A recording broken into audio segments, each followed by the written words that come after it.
326쪽에 다시 한번 보시죠. 피셨습니까? 거기 등기 완료 후의 절차에서 등기필 정보 교부 있고요. 그 밑에 등기필 정보의 작성 있죠. 그리고 등기필 정보의 작성 방법 이렇게 있는데 거기 등기필 정보의 작성 방법 왼쪽에 여백 있습니까? 여백. 여백에다가 이걸 좀 판서를 해 주셔요. 제일 중요한 게 책에 빠져 있는데 등기필 정보는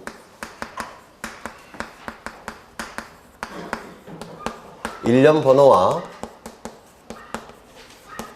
비밀번호로 구성되어 있습니다. 아까 등기필증은 계약서 갖고 작성한다고 했죠. 그런데 이 등기필 정보는 등기필증의 역할을 수행하지만 계약서 갖고 작성하는 게 아니에요. 일련 번호와 비밀번호로 구성되어 있는데 이 일련 번호는 영문과 아라비아 숫자로 구성이 되어 있습니다.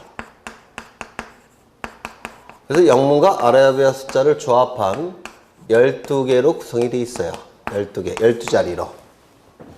영문과 아라비아 숫자를 조합한 12개의 숫자, 12개로 조합이 되어 있습니다. 그 다음에 이 비밀번호는 총 50개가 부여됩니다. 이 50개 중에서 하나를 선택하는 거예요. 50개 중에서. 그래서 요거를 좀 기억해 두셔야 돼요. 요거를. 그래서 책을 좀 보시는데 330쪽을 보십니다. 교재 330쪽을 보십니다. 이거 꼭 기억해 두셔야 돼요. 등기필 정보에서 가장 출제 확률이 높은 겁니다. 출제 확률이 높은 지문이에요. 330쪽을 보시면 가운데에 박스가 있죠. 거기 부착 기준선이라는 게 있습니까? 있죠. 요 등기필 정보는 등기 명의만 알고 있어야 돼요. 다른 사람은 절대 알아서는 안 됩니다. 왜냐면 이걸 가지고 이걸 알게 되면 자신이 마치 소유자인 것처럼 부동산 사기를 칠 수가 있어요. 그래서 다른 사람은 알아서는 안 되기 때문에 거기 부착 기준선에 이렇게 포스트잇 같은 걸 붙여놨습니다. 그리고 나중에 필요할 때 띄는 겁니다. 이거 이해가 되실까요? 거기 보시면 일련 번호 있습니까? 일련 번호가 있죠. 몇 자리인가요? 4, 32, 12자리입니다. 맞습니까? 그리고 영문과 아라비아 숫자로 구성되어 있죠. 여기 일련 번호입니다. 그 다음에 거기 밑에 비밀번호가 총 50개가 부여되어 있습니다. 따라서 나중에 등기 명인이 등기 의무자로 전환이 됐을 때 등기 의무자가 등기소에 신청 정보를 등기소에 제공하죠. 그 신청 정보에 요 일련 번호와 그 다음에 그 밑에 비밀번호 50개 중에서 하나를 선택해 갖고 신청 정보에 기록하는 겁니다. 무슨 말인지 아시겠어요? 신청 정보에 비밀번호, 신청 정보에 등기필 정보를 기록하는 칸이 있습니다. 그 칸에다가 일련 번호와 그 비밀번호 50개 중에서 하나를 선택해서 그 신청 정보에 등기필 정보를 기록하는 칸에 기록해 놓은 겁니다. 무슨 말인지 아시겠죠? 네. 그래서 요거 좀 등기필 정보의 구성, 저걸 좀 여러분 교재에는 없기 때문에 왜 없는지 잘 모르겠는데 좀 기록을 해 놓습니다. 그러면 이제 어디를 보시느냐면 등기필 정보를 다 보셨고요. 300쪽을 보시면 거기 동글뱅이 3번에 농취증이 나와 있죠. 농취증. 굉장히 많은 내용이 들어가 있는데요. 여기서 농취증은 보통 독립된 문제로 출제가 되기보다는 지문 하나를 구성해서 출제를 합니다. 농취증은. 혹시 농취증 공법 시간에 공부했습니까? 그걸로 대체하면 되겠고요. 그 다음 중개아빠 농지법도 공법 안에 있지 않습니까? 안 나왔어요. 이 농취증 언제 등기소에 제공하느냐면 첫 번째 농지일 때, 두 번째 자신의 의지로 또는 자신의 의사로, 세 번째 새로이, 네 번째 취득할 때. 이때 이 취득은 소유권 이전 등기 형식으로 취득하는 걸 얘기하는 겁니다. 이때 농취증, 농지 취득 자격 증명서를 등기 신청 시 첨부를 하는 겁니다. 그러면 농지일 때만 첨부하는 거니까 농지가 아니라고 한다면 농취증 첨부합니까? 첨부하지 않겠죠. 여기서 좀 기억해 두셔야 될 게 몇 가지가 있는데 도시 지역 안에 있는 농지는 농지로서 보호받을 가치가 있을까요? 없을까요? 없죠. 농지가 아닌 것으로 간주합니다. 이거 이해가 되시나요? 그렇죠. 두 번째, 여기서 농지 전용 협의라는 게 있는데 농지 전용 협의 그리고 농지 전용 허가라는 게 있습니다. 농지 전용 협의는 농지가 아닌 겁니다. 이거는 농지인 거예요. 혹시 공법 시간에 허가와 협의에 대해서 공법 시간에 공부하신 적 있습니까? 아니요, 중개사. 그럼 중개법 시간에 이거 공부하신 적 있습니까? 네. 그럼 허가와 협의의 차이는 뭐예요? 협의는 다시 농지로 돌아올 수 없는 거, 행정. 맞습니다. 그 이유는 국가기관 사이에 농지에서 농지 아닌 것으로 협의가 끝났습니다. 국가기관 사이에. 그래서 농지에서 농지 아닌 것으로 협의가 끝났으니까 더 이상 농지가 아닙니다. 그럼 농지증 첨부할 이유가 있습니까? 없겠죠. 근데 허가라는 개념은 행정법, 공법의 개념인데요. 허가는 뭐냐면 전부 다 금지시켜 놓고 특정인에게만 허용하는 겁니다. 이게 허가라는 개념이에요. 행정법에서. 다시요. 전부에게는 금지시켜 놓고 특정인에게만 허용하는 겁니다. 그럼 농지 전용 허가라는 얘기는 뭐냐면 농지 전용에 대해서 모든 사람에게 금지시켜 놓고 특정인에게만 농지 아닌 것으로 전용을 허용하는 겁니다.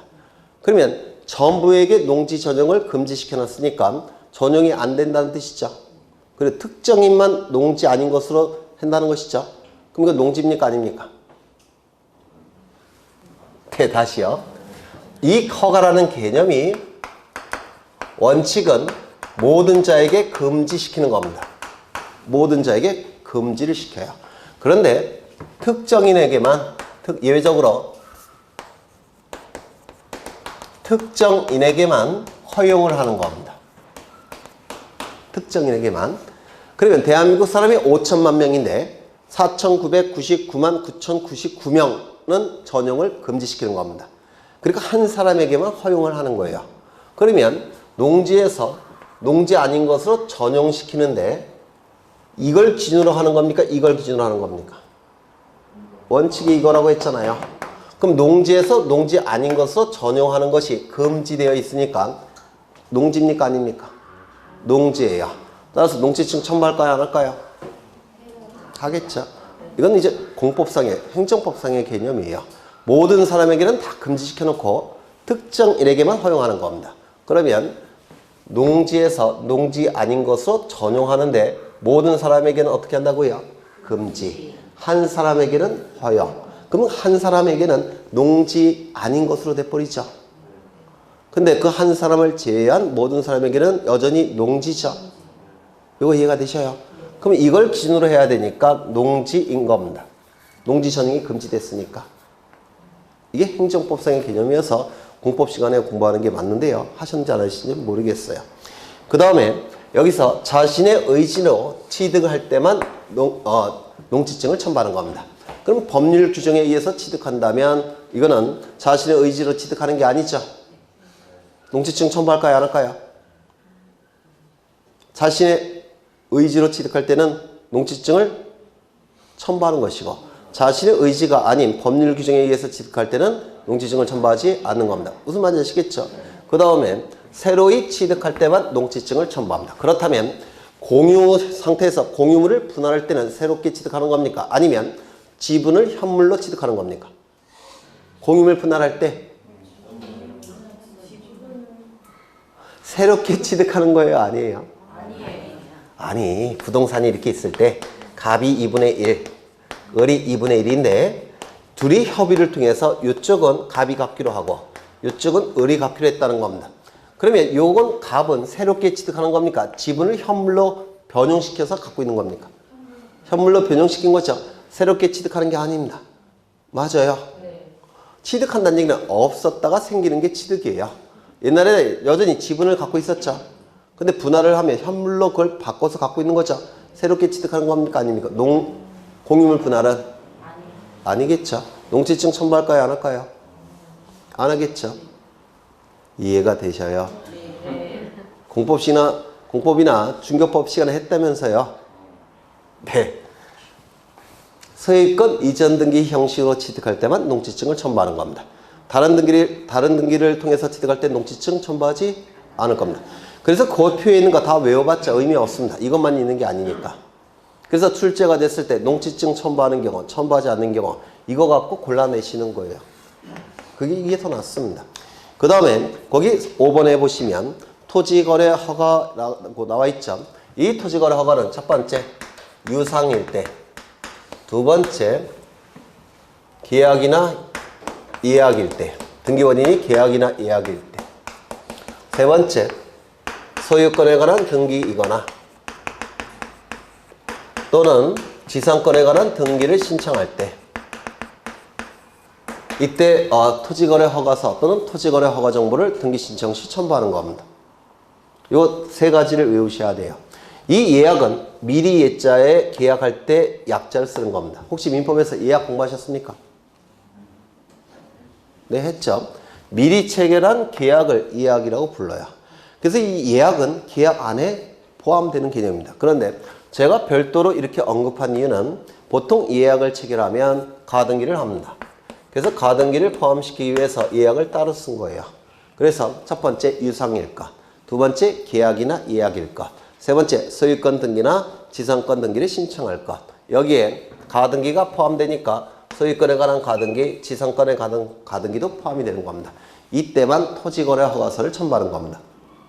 그렇다면 유상이 아니라고 한다면 토지거래 허가서 첨부한다 안 한다? 안 한다. 계약이나 예약이 아니라고 한다면 토지거래 허가서 첨부한다 안 한다? 안 한다. 즉 법률 규정, 단독행위, 이때는 토지거래 허가서 첨부하지 않습니다.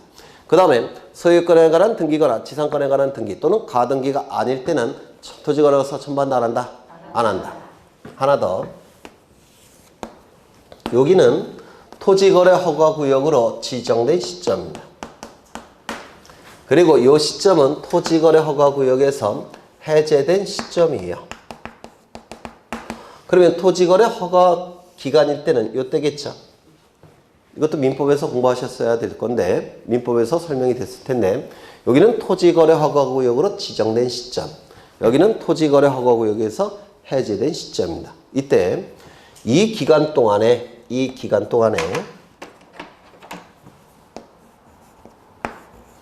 요 계약이 체결돼야 됩니다.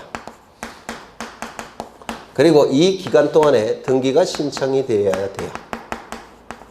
이때만 토지거래 허가서를 첨부합니다.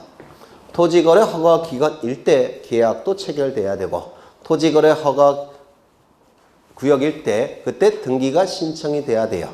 그때만 토지거래 허가서를 첨부합니다. 그렇다면 계약은 토지거래 허가구역이 아닐 때 계약이 체결됐습니다.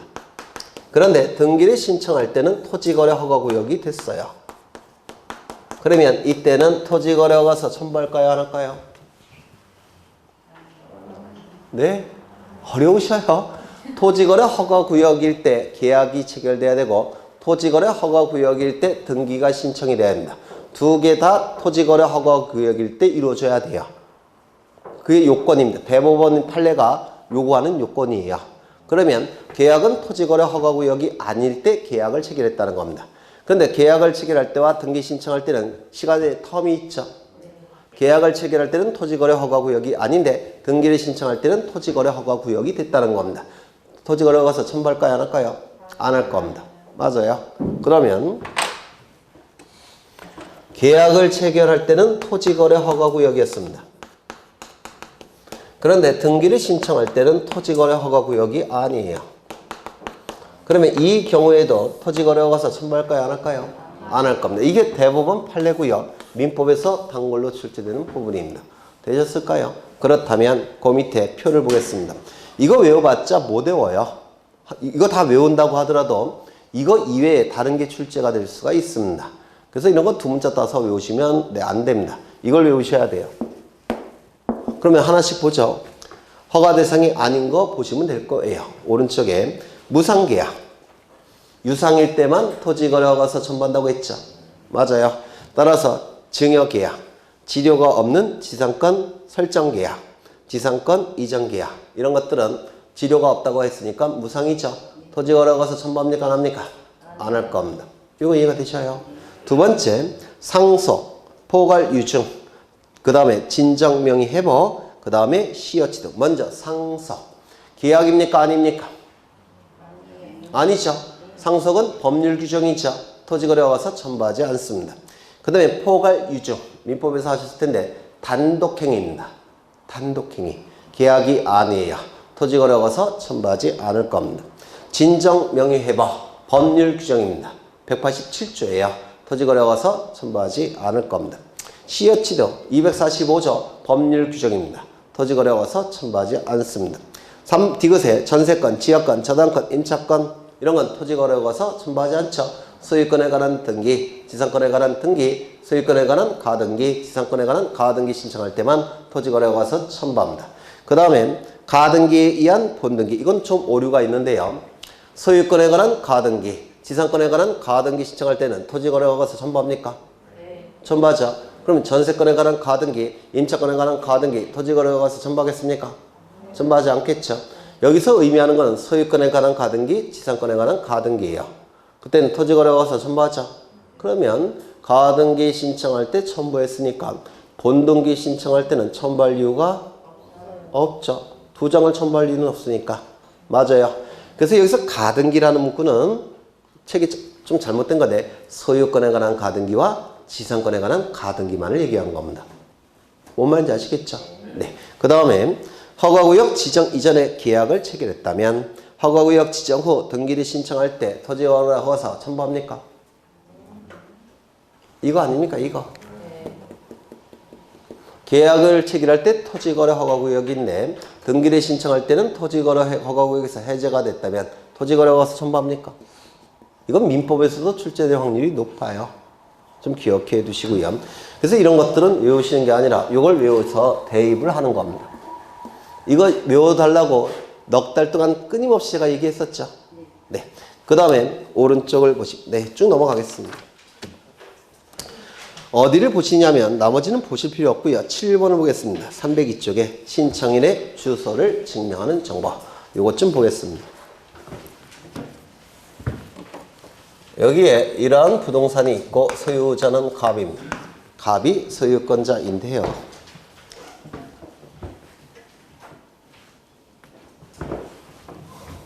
갑이 을로부터 돈을 빌립니다. 얼마를 빌렸느냐? 10억 원을 빌립니다. 그냥 안 빌려주겠죠? 담보를 요구할 겁니다. 따라서 담보로서 저당권을 설정합니다. 그러면 저당권이 설정되기 위해선 저당권 설정 계약이 체결돼야 되고 저당권 설정 등기가 이루어지게 되면 을은 저당권을 취득하게 될 겁니다. 이때 이 등기가 이루어짐으로 인해서 이익이 발생한 자는 누굽니까? 을 등기 권리자. 불이익이 발생한 자는 누굽니까? 갑 등기 의무자. 그래서 등기소에 가서 등기를 공동으로 신청할 겁니다. 등기를 공동으로 신청하면 이 등기가 등기부에 실행되겠죠. 갑구입니까? 을구입니까? 을구겠죠. 1번 저당권 설정 을 10억 을 이렇게 등기가 실행이 될 겁니다. 이때 이 을은 등기부에 기록이 될 때는 이름도 당연히 기록되겠지만 주소와 주민번호도 기록을 합니다. 그러면 주소와 주민번호를 기록할 때는 정확하게 기록해야 되겠죠. 맞아요. 따라서 이 주소를 증명하는 정보, 그 다음에 주민번호를 증명하는 정보를 등기 신청 시 첨부를 해야 됩니다. 정확하게 기록해야 되니까. 맞아요. 그럼 이 주소와 주민번호를 증명하는 정보는 뭐냐면 뭘까요? 내 주민등록표 등초본. 이 주민등록표 등초본에는 주민번호와 주소가 기록되어 있죠. 이 주민등록표 등초본을 등기 신청 시 첨부하는 겁니다. 그러면 등기관은 그 주민등록표 등초본을 보고서 신청 정보에 있는 주소, 주민번호를 확인한 다음에 여기다가 기록하는 겁니다. 이거 이해가 되셔요? 그러면 등기부에 기록되는 차는 등기 명의인이 기록되는 것이죠. 맞습니까? 그러면 등기 명의는 누굽니까? 등기 권리자죠. 따라서 이 주소 증명 정보와 주민등록 증명 정보는 누구만이 등기소에 제공하는 걸까요? 등기 명의 되는 등기 권리자만 제공하는 겁니다. 그러면 등기부자는 주민등록표 등초본을 등기소에 제공한다 안 한다? 안 한다. 등기 명의 되는 등기 권리자만 주소 증명정보와 주민등록증명정보를 첨부하는 겁니다. 등기 명인이 되는 등기 관리자만. 이거 꼭 외워두셔야 돼요. 되셨을까요? 되셨을까요? 안 되셨을까요? 그러면 등기 관리자는 있지만 등기 명인이 없는 등기가 있는데 뭘까요? 말소 등기. 말소 등기는 공동신청이니까 등기 관리자는 있어요. 하지만 말소 등기의 경우 등기부에 등기 명인을 기록합니까? 안 합니까? 안 하죠. 말소 등기 신청할 때는 이거 첨부할까요? 안 할까요? 안 하는 겁니다. 등기 명인이 되는 등기 관리자만 첨부한다는 겁니다. 이거 되셨을까요? 안 되셨을까요? 되셨겠죠? 네. 하나 더. 여기 부동산이 있고 소유자가 있습니다. 갑과 을이 매매 계약을 체결합니다. 그리고 소유권 이전 등기까지 이루어지면 갑의 소유권은 을의 소유권으로 변동이 될 겁니다. 맞아요. 그러면 등기부에는 이렇게 등기를 할 겁니다. 1번 소유권 보전 갑에서, 2번 소유권 이전 을 이렇게 등기가 될 겁니다. 이 등기가 이루어짐으로 인해서 권리를 취득하는 자는 누구죠? 을 등기관리자. 불이익이 발생하는 자는 누구죠? 갑 등기부자. 그래서 등기소에 가서 등기를 공동으로 신청할 겁니다. 여기까지 되셨어요? 그럼 이 공동 신청을 통해서 등기부에 기록되는 자는 누구죠? 을. 을을 기록할 때는 정확하게 기록해야 되니까 주소와 주민등록번호를 정확하게 기록해야 되죠. 따라서 뭘 첨부한다고요? 증명정보. 주민등록표 등초본을 첨부할 겁니다. 여기까지 이해가 되셔요? 그런데 이 소유권이라는 권리는 모든 권리 중에서 가장 완전한 권리고 자본주의의 꽃이죠. 자본주의란 개념이 뭐냐면 국민 개개인이 물건을 소유할 수 있는 제도가 자본주의예요. 이거 이해가 되셔요? 소유권은 사용수익 처분 권능으로 구성된 가장 완전한 형태의 권리입니다. 그러면 소유권이라는 권리가 넘어가는 등기니까 이 소유권 이전 등기를 신청할 때만큼은 요 등기 의무자도 주소 증명 정보를 첨부해야 됩니다. 왜냐면 요 갑과 요 갑은 이름이 같지만 얘가 부산에 있는 사람이고 주소지가 얘가 서울에 있는 사람이라고 한다면 동명이인이 되죠. 동명이인이 여기 부산에 있는 요 놈이 진짜 소유자 요 갑과 이름이 같다는 걸 이용해서 남의 부동산을 처분해서 사기치는 경우가 있을 수 있겠죠. 맞아요. 우리나라는 동명이인이 많아요. 세 글자로 구성이 됐으니까 이름이. 따라서 이런 가능성이 높기 때문에 즉 무권리자의 처분행위 또는 부동산 사기가 발생하는 것을 막기 위해서 이 사람의 주소와 이 사람의 주소를 확인하겠다는 겁니다. 이거 이해가 되셔요? 주민등록번호는 확인할 필요가 없어요. 이름 같고 주소지가 똑같으면 동명이인이 아니죠. 따라서 무권리자의 처분행위 또는 부동산 사기를 방지하기 위해서 이 등기 의무자도 소유권 이전 등기만큼은 뭘 첨부할까요? 주소 증명 정보를 첨부해야 됩니다. 소유권 이전 등기는 되셨을까요? 정리하자면 이 주소 증명 정보와 주민등록 증명 정보는 등기 명의이 되는 등기 관리자만 첨부합니다. 이게 원칙이에요. 그런데 소유권 이전 등기만큼은 등기 의무자도 무엇은 첨부해야 된다고요? 주소 증명 정보는 첨부해야 됩니다. 무권리자의 처분행위 부동산 사기를 방지하기 위해서. 이거 이해가 되셔요? 네, 꼭 기억해 두십니다. 이건 시험에 나올 가능성이 대단히 높아요. 그렇죠? 그런 내용들이 7번의 신청인의 주소 증명 정보에서 언급하고 있고요. 그런데 만약에 소유권 이전 등기일지라도 관공서가 등기를 촉탁할 때는 등기 의무자는 이거 첨부할 필요가 있을까요? 없을까요? 관공서가 등기를 촉탁할 때는 등기 진정성이 확보됐다고 평가하죠. 네, 그런 문구는 이 책에 없지만 좀 나중에 문제풀이할 때 다시 한번 볼 겁니다. 그 다음에 8번을 보시면 부동산 등기용 등록번호를 증명하는 서면이 있습니까? 등기 명의이 되는 자는 뭘 기록해야 된다고요? 주민번호. 그런데 이놈의 주민번호는 자연인만 갖고 있죠. 맞아요. 우리나라 내국인 중에서 자연인만 주민번호가 있습니다. 그러면 외국인은 주민번호가 있습니까? 없습니까? 없죠. 그 다음에 법인이나 비법인 사단체단은 주민번호 있습니까? 없습니까? 없죠. 그러면 주민번호가 없는 외국인이나 또는 법인 또는 비법인 사단체단은 주민번호가 없으니까 걔네는 여기다가 생략해야 되겠습니까? 그래서는 안 돼요. 주민번호의 역할을 하는 번호가 있습니다. 그게 부동산 등기형 등록번호라는 겁니다. 부동산 등기형 등록번호.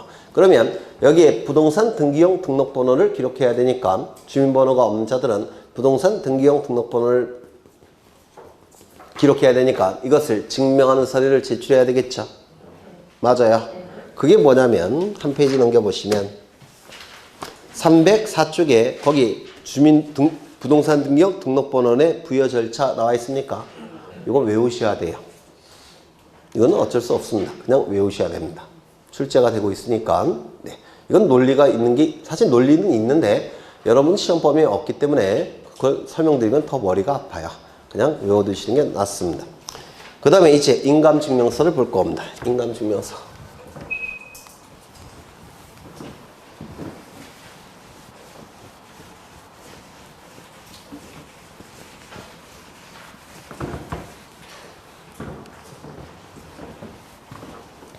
오늘 인감증명서 출제될 수 있는 거 다 볼 건데요. 좀 어려워요. 인감증명서는. 여기에 이러한 부동산이 있고 소유자는 갑입니다. 갑이 을과 매매 계약을 체결합니다. 이 안에 물권 행위가 있을 테고 소유권 이전 등기까지 이루어지면 갑이 가진 소유권은 을의 소유권으로 변동이 될 겁니다. 이때 갑을 등기 의무자라고 부르죠. 다시요. 이 등기가 이루어지면 매도인 갑은 소유권을 상실하죠. 따라서 등기만 놓고 형식적으로 판단한다면 불이익이 발생할 겁니다. 이러한 자를 우리 등기법에서는 뭐라 부를까요? 등기 의무자. 이 등기가 이루어지면 매수인 을은 소유권을 취득하겠죠. 따라서 등기만 놓고 형식적으로 판단한다면 이익이 발생할 겁니다. 이러한 자를 우리 등기법에서 뭐라고 부릅니까? 등기 관리자라고 부릅니다. 맞아요. 이러한 등기 의무자와 등기 관리자는 등기소에 가서 등기를 공동으로 신청하게 될 겁니다. 등기를 신청할 때 요 갑과 을은 등기 신청인은 등기 신청 정보를 등기소에 제공합니다. 그러면 이 신청 정보에 기록된 내용을 등기부에 옮겨 적습니다. 이를 등기를 실행한다 이렇게 얘기를 합니다. 등기를 실행한다. 그럼 여기에 기록된 내용이 여기 옮겨 적히면 이 내용이 공시가 이루어지는 겁니다. 그래서 등기관이 등기를 하는 건 뭐냐면 신청 정보에 있는 내용을 등기부에 옮겨 적는 겁니다. 등기관의 역할은 그거예요. 이때 여기 신청 정보에는 등기 관리자를 기록하는 칸이 있고요. 그 다음에 등기 의무자를 기록하는 칸이 있습니다. 그리고 이름, 주민번호, 주소를 기록하고 도장을 찍을 겁니다. 여기까지 되셨을까요? 도장을 찍을 겁니다. 이때 이 등기가 이루어지게 되면 갑은 소유권을 상실하죠. 불이익이 발생하죠. 이 등기 의무자는 이 도장이 진짜 갑의 도장인지를 확인할 필요가 있을까요? 없을까요? 등기관은? 있습니다. 이 확인할 수 있는 정보가 뭐냐면 여기 찍혀있는 도장이 진짜 등기 의무자 갑의 도장인지를 살필 수 있는 살필 감자예요. 여기는 찍혀있는 도장을 얘기하는 것이고요. 살필 수 있는 증명서류. 이를 인감증명이라고 얘기합니다. 등기신청서에 찍혀있는 도장이 진짜 등기의무자 갑의 도장인지를 확인할 수 있는 증명서류. 이를 인감증명이라고 얘기합니다. 이 인감증명은 등기관리자는 이거 첨부할 필요가 있을까요? 없을까요? 등기관리자는 이 등기를 통해서 관리를 취득하여 이익이 발생하는 자죠. 그때야 이익이 발생하는 자는 도장을 확인할 필요가 없다는 겁니다. 이익만 발생하니까 등기를 통해서 불이익이 발생하지 않죠. 따라서 누구만 첨부하는 걸까요? 등기관리자만 첨부합니다. 이거 이해가 되셔요? 등기관리자만 첨부하는 겁니다. 등기의무자는 인감증명을 첨부하지 않습니다. 그러면 이 인감증명은 첫 번째, 모든 등기를 신청할 때마다 등기의무자는 인감증명을 첨부해야 되느냐? 모든 등기를 신청할 때마다 그렇지 않습니다. 어떤 등기를 신청할 때만 첨부하느냐면 중요한 등기를 신청할 때만 첨부하는 겁니다. 누가? 등기의무자가. 중요한 등기를 신청할 때만 인감증명을 첨부하는 겁니다. 이거 이해가 되셔요? 이 중요한 등기는 우리 부동산 등기 규칙 60조와 61조에 규정이 되어 있습니다. 중요한 등기가 뭔지는 등기규칙 60조와 61조에 규정되어 있습니다. 이 등기를 신청할 때만 인감증명을 첨부하는 겁니다. 이거 이해가 되실까요? 되셨죠? 두 번째, 이 인감증명은 공동 신청의 경우 등기 의무자와 등기 권리자가 있을 때 누구만 인감증명을 첨부한다고요? 등기 의무자만. 등기 권리자는 첨부하지 않습니다. 등기 의무자만 첨부하는 겁니다. 그렇다면 단독 신청의 경우는 인감증명 첨부할까요? 안 할까요? 첨부하지 않습니다. 이때는 등기필 정보처럼 예외도 없어요. 등기필 정보는 예외가 2개가 있다고 했죠. 근데 인감증명은 예외도 없습니다. 단독 신청의 경우 등기필 정보를 첨부하는 경우가 2개가, 등기필 정보를 제공하는 게 2개가 있다고 했죠. 근데 인감증명은 아예 없습니다. 세 번째, 등기를 신청하는 방법은 2가지가 있는데요. 방문 신청과 전자 신청 2가지가 있습니다. 그런데 여기 도장이 찍히는 것은 이 신청 정보가 종이 형태일 때 도장을 찍을 수 있는 것이죠. 컴퓨터 파일 형태일 때는 모니터에 띄운 다음에 모니터에 도장 찍어봤자 이렇게 손으로 이렇게 침발로 놓고 지우면 없어지잖아요. 따라서 이 방문 신청의 경우만 인감증명을 첨부하는 겁니다. 전자 신청의 경우는 인감증명이 의미가 없어요. 왜냐면 컴퓨터 파일 형태니까 도장을 찍을 수조차 없습니다. 이거 이해가 되셔요? 대신 인감증명의 역할을 하는 걸 등기소에 제공해야 됩니다. 이게 뭐죠? 공인인증서 정보.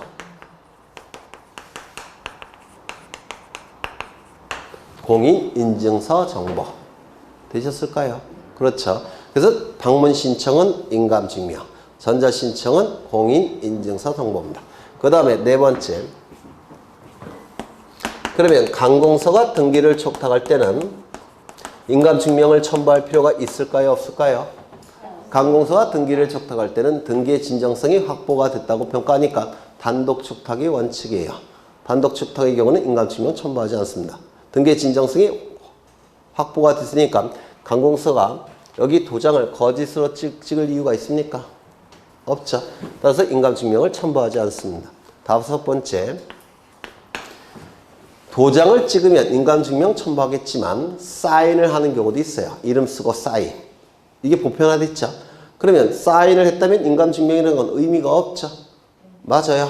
따라서 사인을 한 경우에는, 서명을 한 경우에는 인감증명을 첨부하는 것이 아니라 동사무소에 가서 본인 서명 사실 확인서를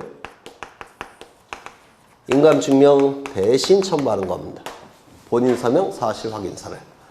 도장을 찍었다면 인감증명 첨부할 수 있죠. 그런데 사인을 했다면 인감증명이라는 의미는 없죠. 맞아요. 여기 인이라는 건 도장을 찍었다는 뜻이에요. 사인했을 때는 인감증명을 첨부하는 게 아니라 본인 서명 사실 확인서가 동사무소 가면 발급을 받을 수가 있어요. 그래서 요거를 첨부하는 겁니다.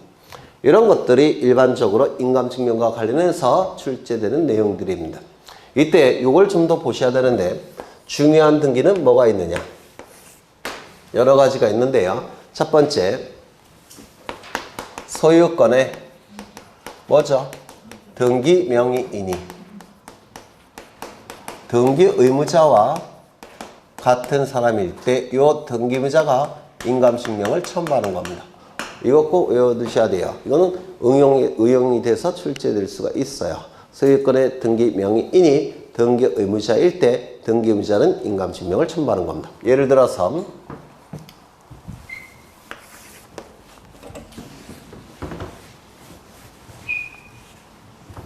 여기에 이러한 부동산이 있고 소유자가 갑입니다. 갑이 을과 매매 계약을 체결합니다.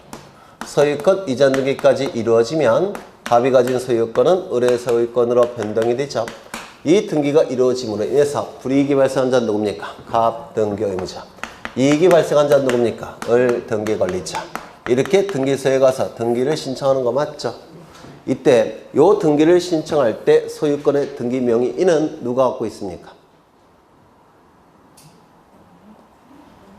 어려우셔요. 이 등기를 신청할 때 등기부에 소유권자로 등기된 자는 누구예요? 갑이겠죠. 소유권의 등기 명의인. 같은 사람입니까? 다른 사람입니까? 같은 사람. 따라서 등기의무자는 뭘 첨부한다고요? 인감증명. 맞아요. 이때 이 등기가 실행이 됐습니다. 실행이 된 상태인데 이 안에 있는 물권행위가 있다고 했죠. 맞아요. 그런데 매매계약이 무효 취소 해제가 되면 이 매매계약 안에 있는 물권행위도 자동으로 실효되죠.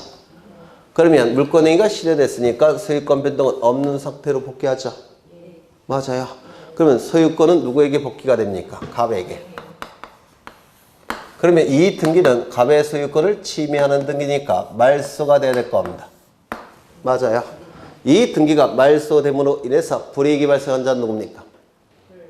을 등기 의무자. 이익이 발생한 자는 누굽니까? 갑 등기 권리자. 소유권의 등기 명의는 말소 등기 신청할 때 소유권의 등기 명의는 누굽니까? 말소 등기 신청할 때 소유권자로 등기부에 기록된 자는 누굽니까? 을. 소유권자는 권리를 갖고 있는 자고요. 소유권의 등기 명의인은 등기부에 소유권자로 기록된 자예요. 말소 등기 신청할 때는 요 을명의로 등기가 되어 있겠죠. 소유권의 등기 명의는 누굴까요? 을. 같은 사람입니까? 다른 사람입니까? 같은 사람. 따라서 얘는 인감증명을 첨부해야 됩니다. 되셨나요? 그러면 이건 어떨까요? 여기 이러한 부동산이 있고 소유자가 갑입니다. 갑이 을에게 저당권을 설정해 줍니다. 그러면 저당권 설정 계약이 체결돼야 되고 저당권 설정 등기까지 이루어지면 을은 저당권을 취득할 겁니다. 맞아요. 이 등기가 이루어짐으로 인해서 이익이 발생한 자는 누굽니까? 갑이에요? 을이에요? 아니, 저당권 등기가 이루어지면 을은 저당권을 취득하잖아요. 이익이 발생한 자 아닙니까? 갑은 처분 권능이 제한되잖아요. 불이익이 발생하는 자죠. 따라서 을은 등기 권리자. 갑은 등기 의무자. 소유권의 등기 명의는 누굽니까? 을은, 아니, 소유권자로 기록된 자는 갑 아닙니까? 소유권의 등기 명의. 같은 사람입니까? 다른 사람입니까? 같은 사람. 따라서 요 인감증명을 첨부해야 됩니다. 여기까지 되셨어요? 갑이 을로부터 빌린 돈을 변제합니다. 그러면 을의 피담보 채권 소멸하겠죠. 그러면 요 등기는 말소돼야 되겠죠. 이 등기가 말소됨으로 인해서 불이익이 발생한 자는 누굽니까? 등기부만 놓고 볼 때 을 등기 의무자. 이익이 발생한 자는 누굽니까? 갑 등기 권리자. 소유권의 등기 명의는 누군가요? 을은 저당권의 등기 명의인이지 소유권의 등기 명의인이 아니잖아요. 을은 저당권자로 등기된 자잖아요. 소유권으로 등기된 자는 누굽니까? 갑. 소유권의 등기 명의. 같은 사람입니까? 다른 사람입니까? 따라서 등기부자는 인감증명 첨부할까요? 안 할까요? 안 합니다. 소유권의 등기 명의인이 등기 의무자일 때 인감증명을 첨부하는 겁니다. 여기 이러한 부동산이 있고 소유자가 갑입니다. 갑이 을에게 전세권을 설정해 줍니다. 그러면 이 을은 전세권 설정 등기를 하겠죠. 이 등기가 이루어짐으로 인해서 이익이 발생한 자는 누굽니까? 을 등기 권리자. 불이익이 발생한 자는 누굽니까? 갑 등기 의무자. 소유권의 등기 명의는 누가 갖고 있습니까? 갑. 소유권의 등기 명의. 그러면 같은 사람입니까? 다른 사람입니까? 같은 사람. 등기부자 뭘 첨부한다고요? 인감증명. 맞아요. 그러면 전세권자도 다른 자들로부터 돈을 빌릴 수가 있어요. 5억. 담보를 요구하겠죠. 그러면 이 전세권자는 병에게 저당권을 설정해 줄 겁니다. 그럼 병이 취득하는 권리는 전세권이 붙은 저당권 설정 등기를 할 테고 저당권을 취득할 겁니다. 이 등기가 이루어짐으로 인해서 이익이 발생한 자는 누굽니까? 병 등기 권리자. 그 다음에 이 을은 뭐가 되는 겁니까? 등기 의무자. 소유권의 등기 명의인은 누굽니까? 갑. 소유권의 등기 명의. 같은 사람입니까? 다른 사람입니까? 따라서 을은 인감증명 첨부합니까? 안 합니까? 안 하는 겁니다. 그래서 등기 의무자 찾아내고 그 다음에 소유권의 등기 명의인 찾아내셔야 돼요. 같은 사람이냐 다른 사람이냐에 따라서 이게 인감증명 첨부 여부가 달라집니다.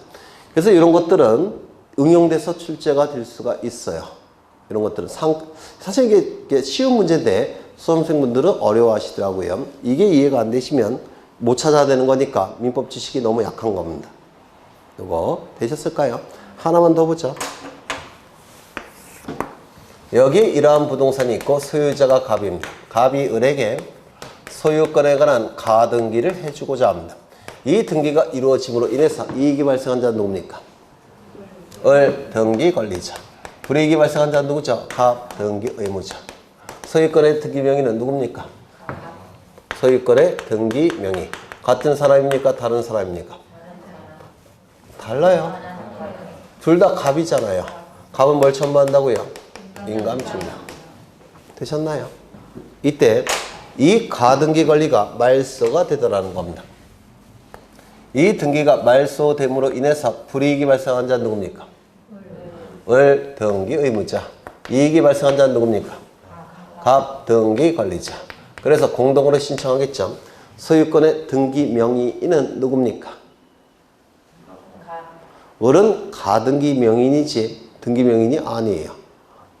소유권의 등기 명의는 누구죠? 갑. 그러면 같은 사람입니까? 다른 사람입니까?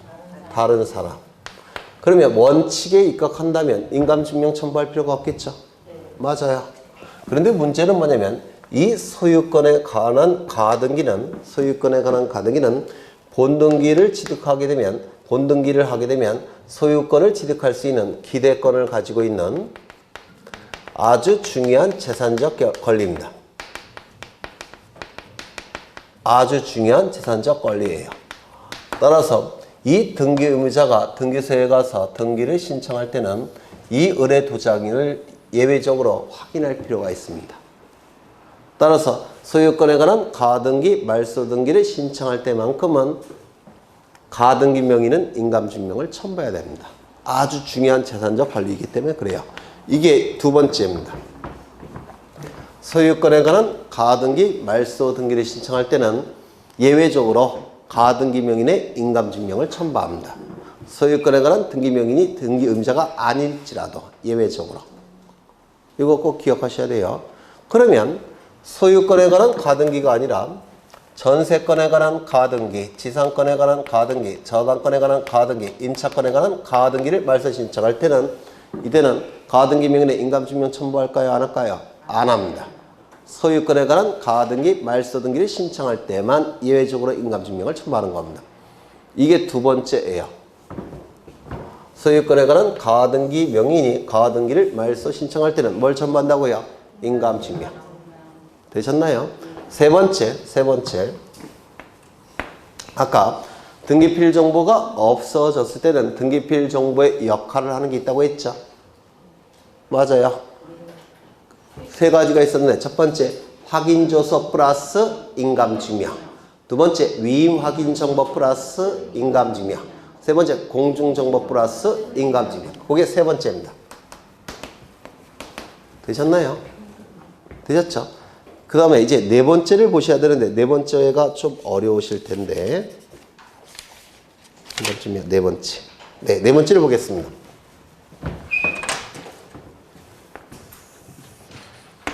여기 요 시점에 여기 부동산이 두 개가 있습니다. 부동산이 요거는 100번지 토지,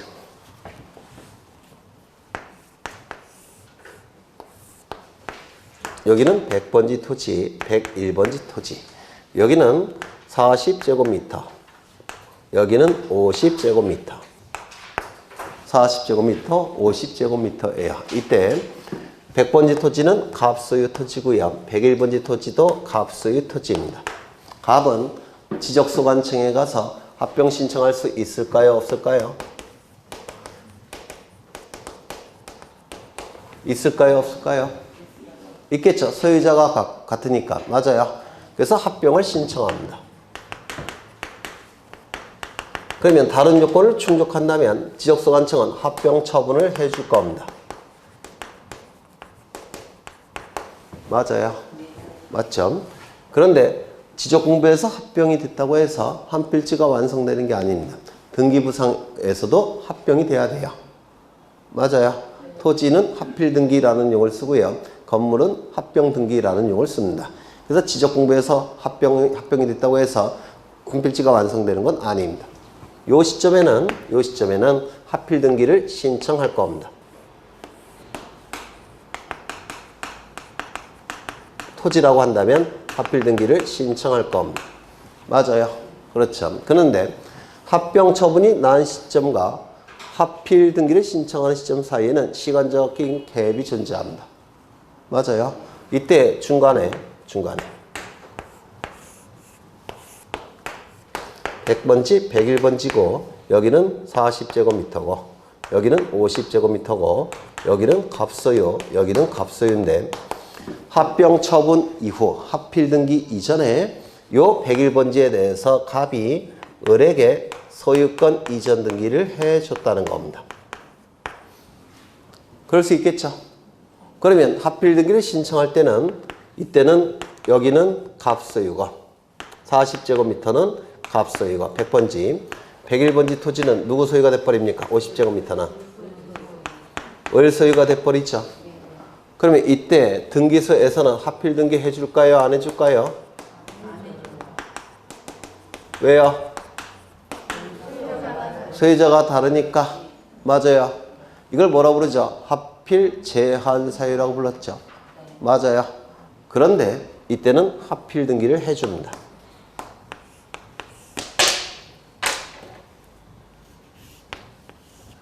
합필 등기를 해줍니다. 이때는.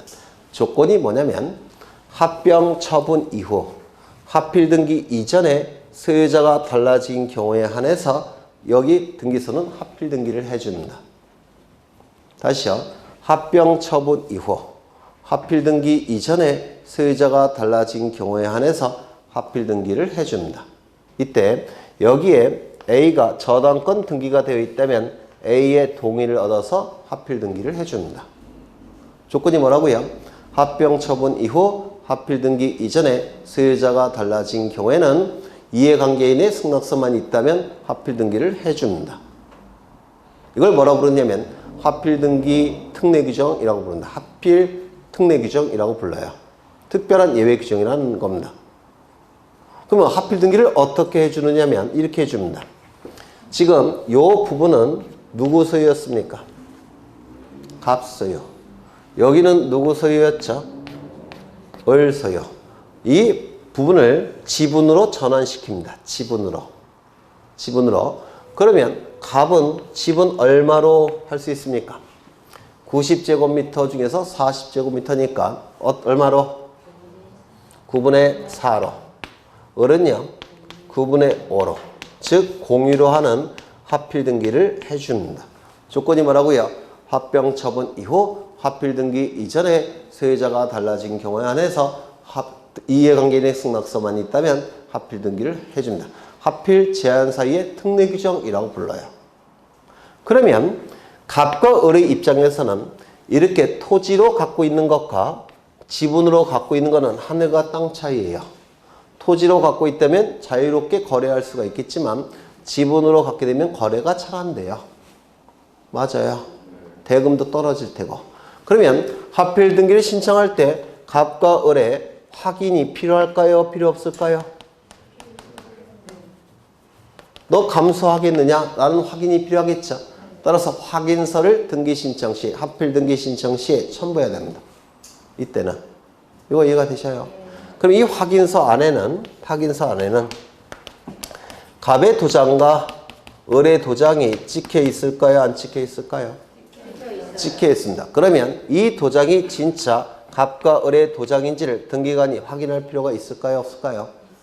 있습니다. 따라서 뭘 첨부할까요? 인감증명. 이게 바로 네 번째입니다. 합필 제한 사유의 특례 규정에 의해서 합병 처분 이후 합필 등기 이전에 소유자가 달라진 경우에는 공유로 하는 합필 등기 신청이 예외적으로 가능한데요. 이때는 확인서 플러스 인감증명을 첨부해야 됩니다. 이게 네 번째예요. 좀 어렵죠? 네. 나중에 문제 풀이할 때는 이거보다 더 어려운 것도 할 거예요. 네. 그 다음에 다섯 번째.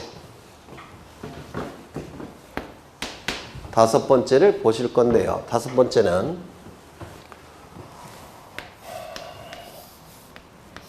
이 토지는 100번지 토지고 소유자는 갑입니다. 갑이 소유자입니다. 여기 떴어야지. 그런데 갑이 을에게 용익적 권리를 설정해 줍니다. 예를 들어서 지상권 설정.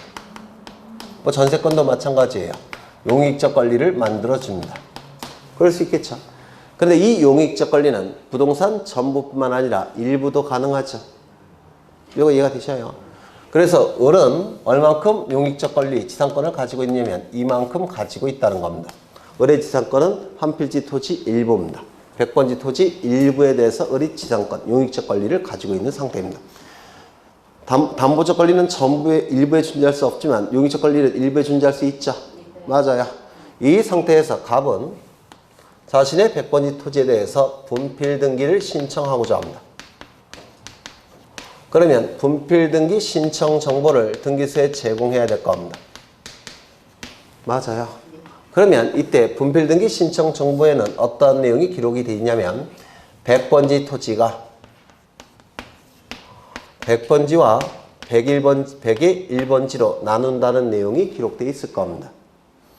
100번지 토지가 이쪽은 100번지, 이쪽은 100의 1번지 이렇게 분필이 되는 거 아니겠습니까? 그렇죠. 이때 이 을의 지상권은 어느 쪽, 여기 100번지 토지 등기부도 만들어질 테고 101번지 토지 등기부도 만들어질 텐데 을의 지상권은 어느 쪽에 옮겨 기록해야 되겠습니까? 분필이 된 후에.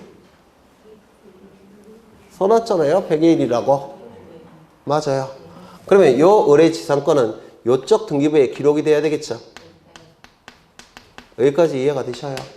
그런데 여기가 도로가 이렇게 나와 있다면 갑의 입장에서는 이쪽으로 옮기고 싶을까요? 옮기고 싶지 않을까요? 옮기고 싶겠죠. 따라서 이때는 제대로 요게 등기 신청 정보에 을의 권리가 정확하게 기록되어 있는지를 확인하기 위해서 요 을의 확인서가 필요합니다. 신청 정보에 기록된 내용이 정확한지 여부를 등기관이 확인하기 위해서 이때는 을의 확인서가 필요해요. 여기까지 이해가 되셔요? 이쪽으로 옮길 가능성이 있으니까. 맞아요. 따라서 이때는 이 확인서, 을의 확인서가 제출돼야 되는데 이 확인서 안에는 을의 도장이 찍혀 있을까요? 안 찍혀 있을까요? 찍혀 있겠죠. 따라서 뭘 첨부할까요? 인감증명. 되셨나요? 이게 다섯 번째예요. 다섯 번째. 되셨을까요? 그 다음에 여섯 번째.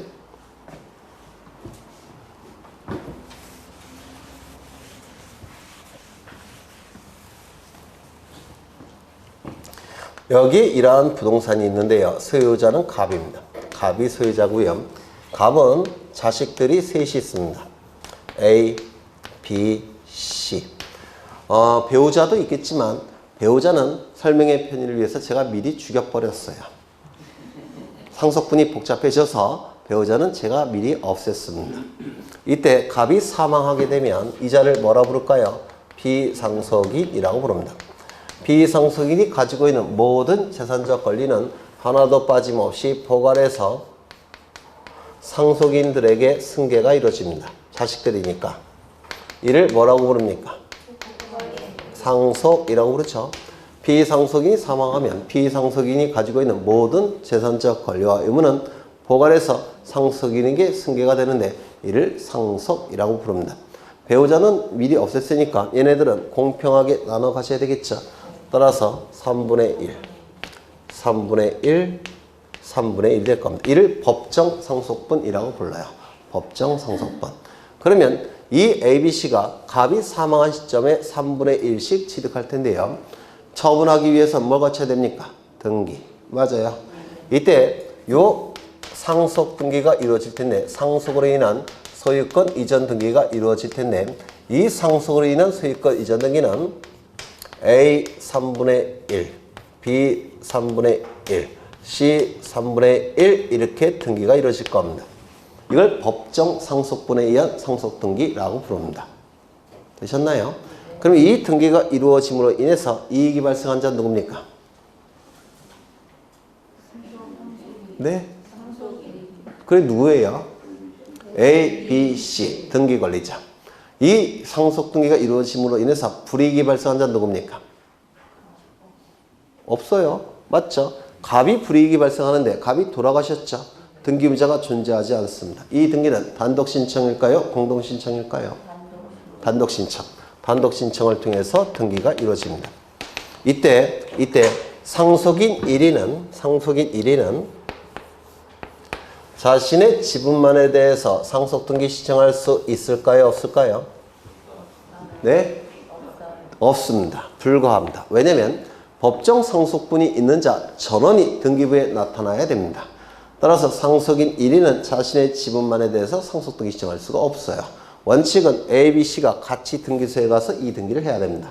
그러면 상속인 1위는 자신의 지분만에 대해서 상속 등기 신청할 수 없다. 꼭 기억해 두셔야 됩니다.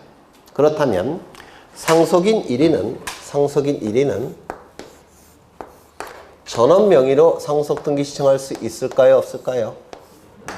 네? 상속인 법정 상속분을 가진 자 상속인 전원이 등기부에 나타나죠. 이거는 가능하다라고 얘기합니다. 정리하죠. 원칙은 상속인이 같이 등기소에 가서 상속 등기를 신청하는 겁니다. 단독 신청. 그런데 상속인 1위는 자신의 지분만에 대해서 상속 등기 신청할 수 있다 없다? 없다. 그럼 상속인 1위는 전원 명의로 상속 등기 신청할 수 있다 없다? 있다. 이거 좀 기억해 두셔야 합니다. 그런데 이게 했던 거예요. 옛날에. 이때 요 A의 직업이 뭐냐면 무직입니다. 전직은 뭐였느냐면 20년 동안에 고시 공부를 했어요. 안타깝죠? 그래서 나이가 지금 40대 후반인데 무직이에요. 무직이니까 결혼도 못했겠죠? 결혼도 못한 이유는 돈이 없으니까. 맞아요. 직업도 없고 고시 공부만 평생 하고 돈도 없고. 이거 이해가 되셔요? 그리고 마지입니다. 참 안타깝죠? 마지고. 이때 이 B는 직업이 뭐냐면 의사예요. 죽이죠. C는 직업이 뭐냐면 공무원입니다. 요즘은 죽이죠. 네. 이런 관계가 있을 수도 있어요. 그래서 이때 A가 B씨에게 뭐라고 얘기하냐면 우리 한번 만나자. 요 아파트 갖고 아버지가 물려주신 아파트 갖고 할 얘기가 있다. 올 때는 반드시 배우자는 데리고 오면 안 된다. 그냥 니네만 와서 술 한잔 먹자. 이렇게 전화를 합니다. 그러면 B씨는 형이 부르니까 못마땅해도 가야 되겠죠. 그래서 만났습니다. 만났는데 요 A가 B씨에게 이렇게 얘기합니다. 내가 너희도 알다시피 25년 동안에 공부만 했고 그래서 직업도 없고 그리고 재산도 없고 재산은 지내야 되겠고 너희는 직업이 좋으니까 이 아파트 내가 가지면 안 되겠느냐. 그렇게 얘기하면 B와 C는 가지라고 할까요? 갖지 말라고 할까요? 가지라고 하겠죠. 직업이 좋으니까. 그러면 이 과정이 뭐냐면 상속 재산을 분할하겠다고 협의를 한 겁니다. 상속 재산 분할 협의를 한 거예요. 이거 이해가 되셔요? 되셨죠? 그런데 이때 협의만 해서는 절대 안 돼요. 왜? 집에 가면 딴소리 할 테니까. 등살에 잔소리에 딴소리 할 수 있겠죠? 반드시 서류로 작성을 해야 됩니다. 상속재산 분할협의서가 작성이 돼야 돼요. 그럼 이 상속재산 분할협의서의 안에는 이러한 구질구질한 얘기를 다 기록하겠죠? 맞아요. 뭐 형이 25년 동안 고시 공부해서 네, 무직이고 재산은 지내야 되겠고 결혼도 못하고 그러니까 형이 갖기로 하겠다. 뭐 이런 내용이 기록되겠죠. 그리고 여기에 A, B, C의 이름 쓰고 주민번호 쓰고 뭘 찍을까요? 도장을 찍을 겁니다. 이거 이해가 되셔요? 그러면 이 상속재산 분할협의서가 등기소에 제공이 될 텐데 등기관은 이 도장이 진짜 이놈아들의 도장인지를 확인할 필요가 있을까요? 없을까요? 있겠죠. 따라서 뭘 첨부할까요? 인감증명을 첨부합니다. 상속재산 분할협의서가 등기소에 제공이 될 때는 그때 도장을 상속인들의 도장을 확인해야 되니까 인감증명을 제공해야 됩니다. 이거 이해가 되셔요? 그런데 민법에서 하셨겠지만 이 상속재산 분할협의는 소급합니다. 어느 시점까지 소급하냐면 갑 사망 시까지 소급을 합니다. 갑 사망 시까지 이 협의는 소급이 이루어져요. 그러면 갑이 사망한 시점부터 이 효력이 발생하겠죠. 소급표가 인정이 되니까. 맞아요. 그러면 이 등기는 처음부터 제대로 된 등기입니까? 잘못된 등기입니까? 소급표가 있으니까. 소급표가 있으니까 갑이 사망하자마자 누구가 단독 소유해야 됩니까? A가, 형이. 따라서 이건 처음부터 잘못된 등기예요.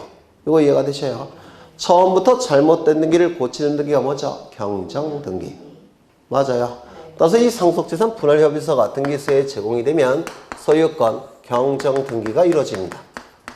그럼 이 소유권 경정등기를 통해서 등기부에는 누구의 이름으로 등기가 될까요? A. 맞아요. 그럼 이 등기가 이루어짐으로 인해서 이익이 발생한 자는 누굽니까? A죠. 3분의 1 지분에서 3분의 3으로 늘어났죠. 불이익이 발생한 자는 누굽니까? B와 C. 따라서 등기 권리자 A와 등기 의무자 B, C가 등기를 신청해야 됩니다. 따라서 이건 단독 신청일까요? 공동 신청일까요? 공동 신청. 상속 등기 일종인데 이 경정이라는 단어만 나오면 공동 신청이 되는 겁니다. 맞아요. 꼭 기억해 두십니다. 여기서 뭘 첨부한다고요? 인감증명. 이게 바로 6번째가 됩니다. 되셨을까요?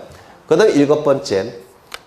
등기를 신청할 때 제3자의 동의서, 승낙서, 허가서를 제출하는 경우가 있습니다. 예를 들어서 매도인의 매매 경우 매도인이 미성년자라고 한다면 뭐가 필요합니까? 법정 대리인의 동의. 그럼 동의서 제출해야 되겠죠? 맞아요. 그럼 임차권을 양도할 때는 뭐가 필요합니까? 임대인의 승낙. 따라서 임차권 이전 등기를 신청할 때는 임대인의 승낙서가 필요합니다. 맞아요. 토지 거래 허가 구역 내라고 한다면 관할관청의 허가서가 필요하죠. 그러면 이때 동의서, 승낙서, 허가서가 등기소에 제공이 될 때는 거기에 도장이 찍혀 있을까요? 안 찍혀 있을까요? 찍혀 있겠죠. 그때도 뭘 첨부할까요? 인감증명. 이게 7번째예요. 8번째는 모르셔도 됩니다. 그래서 7가지를 자꾸 보셔야 되는데 책을 좀 통해서 확인을 합니다. 305쪽을 보시면 인감증명서 제출을 요구하는 경우가 있습니까? 첫 번째 소유권의 등기 명의인이 등기 의무자일 때 등기 의무자는 뭘 첨부한다고요? 인감증명. 맞아요. 2번을 보시면 소유권에 관한 가등기 명의인이 가등기 말소 등기를 신청할 때는 예외적으로 인감증명 첨부한다고 했죠. 조심할 것은 소유권에 관한 가등기 말소 등기를 신청할 때만 인감증명을 첨부하는 겁니다. 전세권에 관한 가등기 말소 등기, 지상권에 관한 가등기 말소 등기 할 때는 인감증명 첨부하지 않습니다. 소유권을 유념하셔야 되고요. 3번에 보시면 이건 아까 보신 거예요. 등기필 정보가 없어졌을 때 등기필 정보의 역할을 하는 게 확인조서 플러스 인감증명, 위임 확인정보 플러스 인감증명, 공증정보 플러스 인감증명. 기억나시죠? 그 다음에 4번을 보십니다. 토지 소유자들의 확인서를 첨부하여 하필 등기를 신청하는 경우 소유자들의 인감증명. 다시요.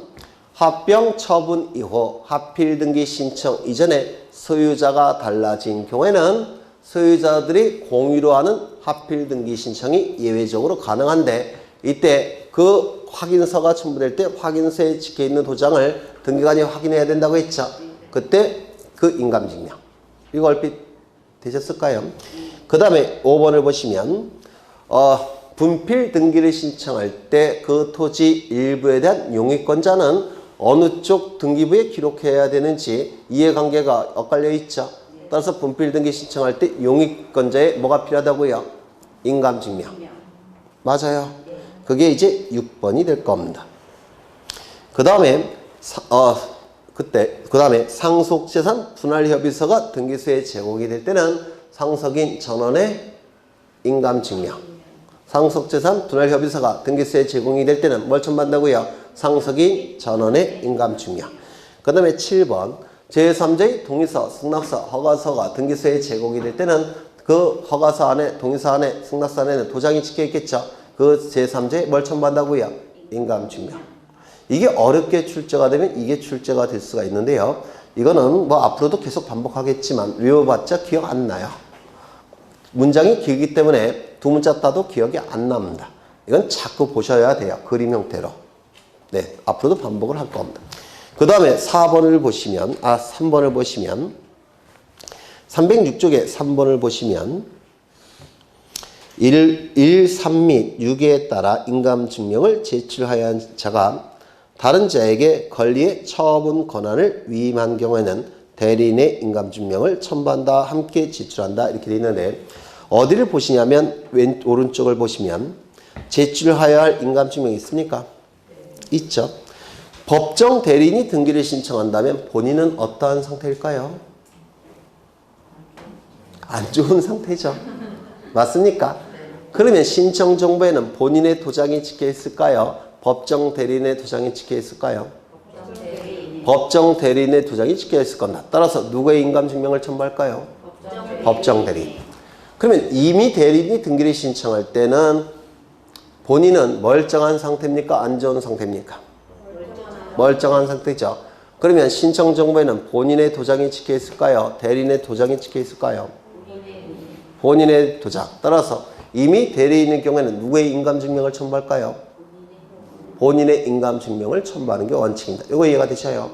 그런데 이 대리인이 등기만을 신청하는 게 아니라 대리인에게 처분 권한이 있더라는 겁니다. 처분 권한이 있으니까 이때는 예외적으로 대리인도 인감증명을 첨부해야 되는 겁니다. 이거 이해가 되셔요? 다시요. 이미 대리인이 등기만 대리 신청할 때는 이미 대리인의 인감증명을 첨부하지 않습니다. 왜? 본인의 도장이 찍혀 있을 테니까. 그런데 그 이미 대리인에게 처분 권한마저도 있다면 신청 정보에 누구의 도장도 찍혀 있을까요? 이미 대리인의 도장도 찍혀 있을 겁니다. 처분 권한이 있다면 맞아요. 따라서 처분 권한이 있는 이미 대리인이 신청할 때는 본인의 도장뿐만 아니라 누구의 도장도 찍혀야 된다고요? 이미 대리인. 뭐 말인지 아시겠습니까? 이게 등기법이 개정이 돼서 들어갔기 때문에 대단히 중요합니다. 이거 꼭 기억해 두셔야 합니다. 거기 나와 있죠. 다른 사람에게 권리의 처분 권한을 수여한 경우 그 처분 권한을 받은 대리인의 인감증명도 함께 첨부해야 된다는 겁니다. 처분 권한이 없는 이미 대리인이라고 한다면 인감증명 첨부하지 않습니다. 처분 권한이 있는 이미 대리인 때만 이미 대리인의 인감증명을 첨부하는 겁니다. 이거 대단히 중요하니까 기억해 두십니다. 그 다음에 인감증명서 제출을 요하지 않는 경우 단독 신청은 인감증명 첨부하지 않는다고 했죠. 맞아요. 근데 오른쪽에 4, 5, 6, 7에 해당되는 게 공정증서로 작성이 되면 이미 도장을 공증인이 확인했기 때문에 인감증명을 제출하지 않고요. 그 다음에 제출해야 될 인감증명 법정 대리인 보셨고요. 법인 외국 계산은 그 밑에 보시면 대표자의 인감증명을 첨부합니다. 왜냐하면 이 법인이나 외국 계산은 법인이에요. 법인은 대표자가 팔다리 역할을 하기 때문에 대표자가 도장을 찍습니다. 따라서 대표자의 인감증명을 첨부하는 것이고요. 법인 아닌 사단도 대표자나 관리인이 팔다리 역할을 수행하죠. 따라서 대표자나 관리인이 도장을 찍습니다. 대표자나 관리인이 인감증명을 첨부할 테고요. 외국인, 재외국인 여기서 좀 어렵죠? 어렵죠? 읽어보시면 아시겠지만 뭔 말인지 잘 모르실 거예요. 그냥 안 나올 테니까 나오면 그냥 틀리셔요. 네, 그러시면 돼요. 네. 넘기겠습니다. 그 다음에 6번에 유효기간 나와 있는데 발행일로부터 3개월 이거 꼭 기억하십니다. 발행일로부터 3개월. 발행일로부터 3개월이라고 한다면 발행일자가 누락된 인감증명서라면 3개월이 경과가 됐는지 여부를 확인할 수 없죠. 따라서 발행일자가 누락된 인감증명은 효력을 인정할 수가 없습니다. 맞아요. 그 다음에 2번과 3번이 나와 있는데 인감증명은 두 가지 종류가 있습니다. 부동산, 매도형, 인감증명. 그 다음에 두 번째 부동산, 비매도형, 인감증명. 그래서 인감증명의 종류는 두 가지입니다. 매도형 인감증명, 비매도형 인감증명 두 가지가 있는데요. 이때 매도해서 매는 뭘까요? 매매입니다. 도는 넘길 도자예요. 넘길 도자를 쓰는데요. 매매를 통해서 넘어가는 권리는 뭐죠? 매매를 통해서 넘어가는 권리는 뭐죠? 소유권 이전이죠. 맞아요. 따라서 여기서 돈은 소유권 이전 등기를 얘기합니다. 그러면 등기본인이 매매고 등기신청이 소유권 이전 등기를 목적으로 할 때 사용하는 인감증명이 뭐죠? 매도용 인감증명이에요. 되셨나요? 그 다음에 비매도용 인감증명은 이게 매가 뭐라고요? 매매. 그 다음에 돈은 뭐라고요? 소유권 이전 등기. 맞습니까? 그런데 여기 B자가 있죠? 매매나 소유권 이전 등기가 아닐 때 사용하는 인감증명. 이를 비매도용 인감증명이라고 불러요. 그런데 법률행위 중에서 어떤 계약이죠? 계약 중에서 어떤 뭘까요? 매매. 등기 중에서 어떤 뭐죠? 소유권 이전 등기. 맞아요. 그러면 비중이 어느 게 더 큰 겁니까? 비중이. 매도용입니까? 비매도용입니까? 매도용. 그렇다면 이 매도용은 비매도용으로 전용해서 사용할 수 있을까요? 없을까요? 중요한 것을 덜 중요한 용도로 사용할 수 없나요? 있겠죠. 매도용은 비매도용으로 전용이 가능합니다. 왜냐하면 매도용이 훨씬 중요한 인감증명이기 때문에 그래요. 그래서 저당권 설정 등기, 지상권 설정 등기 이러한 등기 신청할 때는 매도용 인감증명으로 비매도용을 대신할 수가 있습니다. 이게 훨씬 비중이 있는 거니까. 그런데 비매도용을 매도용으로 전용할 수 있을까요? 이건 안 됩니다. 덜 중요한 인감증명으로 중요한 인감증명을 대신할 수는 없죠. 맞아요. 그 내용이 2번, 3번에 이렇게 쭉 나와 있는 겁니다. 이걸 기억해 두시면 돼요. 매도용이 훨씬 중요한 인감증명입니다. 네, 여기까지 보고 쉬겠습니다.